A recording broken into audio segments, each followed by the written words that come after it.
Olá! Hoje vamos fazer uma viagem no tempo para conhecer um dos impérios mais fascinantes e poderosos da Antiguidade, o Império Assírio. E eles eram muito mais do que apenas grandes guerreiros. Foram também engenheiros, administradores e estudiosos que deixaram uma marca profunda na história. Pois é, essa é a pergunta de US$ 1 milhão. Como é que um povo, que começou de forma bastante modesta, conseguiu construir um império tão vasto? É essa jornada que vamos descobrir, explorando os segredos por trás do seu sucesso. Muito bem, para percebermos os assírios, temos de começar pelo princípio de tudo, o sítio onde viviam. O ambiente deles foi fundamental para moldar quem eles eram. Então a casa dos assírios era no norte da Mesopotâmia, uma região fértil junto ao rio Tigre. E ao contrário das terras mais a sul, aqui chovia mais, o que era excelente para a agricultura. As suas cidades mais importantes, como Assur e Nínive, ficavam em locais altos, o que as tornavam muito mais fáceis de defender. Esta localização foi, sem dúvida, a base perfeita para o seu crescimento. É importante perceber que esta ascensão não aconteceu da noite para o dia, demorou centenas de anos. A Assíria começou por ser uma pequena cidade-estado e aos poucos foi se expandindo. O seu poder máximo foi atingido por volta de 650 a.C., quando controlava um território verdadeiramente gigantesco. E agora, vamos à parte que tornou os assírios famosos. Ou talvez infames. A sua incrível máquina de guerra. Foi isto que os tornou temidos em todo o mundo antigo. Esta foi uma ideia absolutamente revolucionária. Pensem nisto. Antes dos assírios, os exércitos eram compostos, na sua maioria, por agricultores que só lutavam quando não tinham de trabalhar nos campos. Os assírios criaram uma força militar permanente, com soldados que eram pagos para treinar o ano inteiro. Isto deu-lhes uma vantagem brutal em disciplina, tática e experiência. E qual era a sua arma secreta? O ferro. Enquanto os seus inimigos ainda usavam armas de bronze, que era mais fraco e mais difícil de encontrar, os assírios já dominavam a tecnologia do ferro. O ferro não só era mais resistente, como também existia em maior quantidade, o que lhes permitiu equipar um exército enorme de forma muito mais eficaz. E eles não pouparam no ferro, não. Usaram-no em tudo. Espadas afiadas, pontas de lança que perfuravam qualquer armadura, os seus famosos elmos em forma de cone e escudos reforçados. Basicamente, cada soldado assírio era uma espécie de fortaleza ambulante.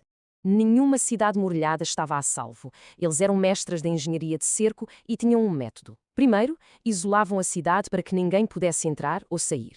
Depois, construíam rampas gigantes e torres de cerco para atacar por cima das muralhas. Usavam arietes para deitar os portões abaixo e até escavavam túneis para as muralhas desabarem. Eram simplesmente imparáveis. Ok, conquistar é uma coisa, mas como é que se consegue gerir um império gigantesco sem que tudo se desmorone? É um grande desafio, mas os assírios tinham um plano. Para termos uma noção da escala, no seu ponto mais alto, o império estendia-se por cerca de 2.400 quilómetros. Ia desde o Golfo Pérsico até ao Mar Mediterrâneo. Era um dos maiores impérios que o mundo já tinha visto. O segredo deles? Organização pura e dura. Dividiram o império em províncias, e cada uma era gerida por um governador leal ao rei. Para manter tudo ligado, construíram uma rede de estradas fantástica e, talvez o mais impressionante de tudo, um sistema de correio rápido, com postos de troca de cavalos. Era o serviço de correio expresso da antiguidade. Graças a estas estradas e aos postos de descanso, o mensageiro podia trocar de cavalo e continuar a viagem. Assim, uma ordem do rei ou um relatório de uma província distante chegava ao seu destino a uma velocidade nunca antes vista. Mas seria um erro pensar que os assírios eram só guerra e administração. Eles também eram grandes construtores, artistas e, o que é talvez mais surpreendente, grandes colecionadores de conhecimento. O sistema de escrita deles chamava-se cuneiforme. O nome é complicado, mas a ideia é simples. Com o estilete, faziam marcas em forma de cunha em placas de argila fresca. Depois, as placas eram cozidas e a informação ficava guardada para sempre. Era assim que registavam tudo, desde leis a poemas. E eles escreveram muito. 30.000. Este é o número aproximado de tábuas de argila que o rei Assurbanipal juntou na sua famosa biblioteca em Nínive. Pensem nisto, uma biblioteca com 30.000 livros de argila. Foi uma das primeiras grandes bibliotecas da história da humanidade. E o que é que havia lá dentro? Bem, de tudo um pouco. Textos sobre astronomia, medicina, matemática, até tinham dicionários para traduzir línguas mais antigas. É graças a esta biblioteca que hoje conhecemos histórias fantásticas, como a epopeia de Gilgamesh, que de outra forma poderiam ter-se perdido. A arte deles também era uma mensagem de poder. Vejam só os Lamassu. Eram criaturas gigantescas, com corpo de touro, asas de águia e cabeça de homem, que guardavam as portas dos palácios.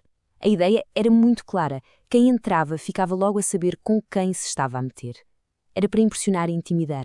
Claro que, como em todas as grandes histórias, há um fim. Nenhum império dura para sempre, e o assírio não foi exceção. Mas o mais interessante é que, mesmo depois da sua queda, a sua influência continuou a sentir-se durante séculos. 612 a.C. Esta é a data-chave. Uma aliança de inimigos, incluindo os babilônios e os medos, juntou-se, atacou a capital, Nínive, e destruiu-a por completo. Foi o fim do Império Assírio como superpotência. Então, o que ficou para a história? Bem, muitas das suas ideias foram tão boas que outros impérios as copiaram. O conceito de um exército profissional, o sistema de governo por províncias, as técnicas de construção de estradas e, claro, a preservação do conhecimento. Impérios como o persa e mais tarde o romano aprenderam muito com os assírios. E isto leva-nos a uma última reflexão. A história dos assírios prova uma coisa. O império pode desaparecer, as suas cidades podem virar pó, mas as suas ideias e inovações, essas podem sobreviver e moldar o futuro muito tempo depois. É algo em que vale a pena pensar.